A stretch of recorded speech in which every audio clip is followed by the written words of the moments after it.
All right, hey guys, it's David from DealMachine, and if you've got a team of drivers and you're scaling driving for dollars, we've got a new route tracking feature that's going to prevent you guys from duplicating efforts.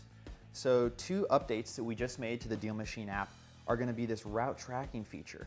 And so I'm logged in as a deal finder, which is limited access. My only job is to add deals. And I can see these existing routes and deals on my map. So I know I don't need to drive on this street because it's green. That means it's within the last 6 months, somebody on my team drove this. And I can tell it's somebody else on my team because the green is more of a transparent color. And if I drove it, it would be a much darker, bold color. And now I can see some of these deals were added too. And if I click on them, I can see that the property address is in fact the one right on that street. And I do have limited access as a deal finder, so I can't click into this and do anything else with that deal. I can just see that it's been added by somebody on my team.